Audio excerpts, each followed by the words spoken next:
கடும் குளிரும் சுடுவெயிலும் பேரிடரும் எதையும் கண்டு அஞ்சாமல் தேச இறையாண்மையை போற்றி இந்திய மக்களின் உயிர் காக்க வையம் போற்றும் வீரத்தோடு குடும்பம் மறந்து கண்ணிமைக்கா நொடிகள் கரைய தேசம் காக்கும் நாட்டுப்பணியில் நிலம் வானம் கடல் என அனைத்திலும் தன்னையே அரணாய் அமைத்து தேசத்தின் பெருமை காக்கிறார்கள் நம் இந்திய படை வீரர்கள்.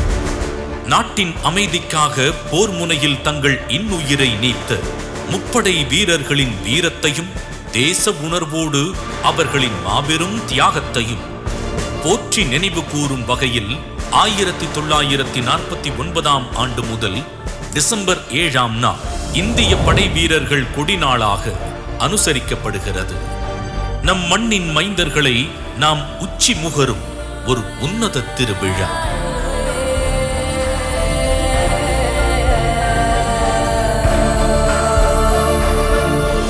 வீரத்தையும் தியாகத்தையும் தன்னகத்தே கொண்டு வரலாற்று பெரும் சிறப்போடு தனித்து நிற்கிறது தமிழ்நாடு.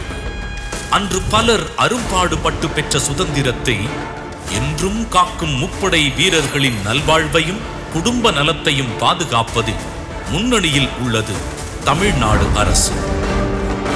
தமிழ்நாடு முன்னாள் படை வீரர் நலத்துறையின் மூலம் படை வீரர்கள் மற்றும் குடும்பத்தினருக்கு கல்வி மேம்பாடு, சுய வேலை வாய்ப்பு, வங்கிக் கடன் வட்டி மானியம் என பல சிறப்பு திட்டங்களும் நிதி உதவிகளும் வழங்கப்பட்டு வருகிறது. பரந்த எல்லைகளில் வீர மரணம் அடைந்த படை வீரர்களின் குடும்பங்களை காத்திடவும் அவர்கள் வாழ்வு மேம்படவும் ஒவ்வொரு ஆண்டும் இக்கொடி நாளில் கொடிநாள் நிதி திரட்டப்படுகிறது. தங்கள் கொடிநாள் நிதிக்கான நன்கொடையினை QR குறியீட்டினை பயன்படுத்தி flagday.tn.gov.in என்ற வலைத்தளத்தின் மூலமும் flagday TN என்ற மொபைல் ஆப்பை பிளே ஸ்டோர் வாயிலாக பதிவிறக்கம் செய்து நன்கொடையினை அளித்திடலாம்.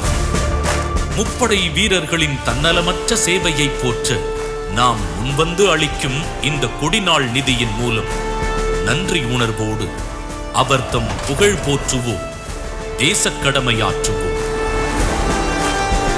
ஜெய் ஹிந்த்.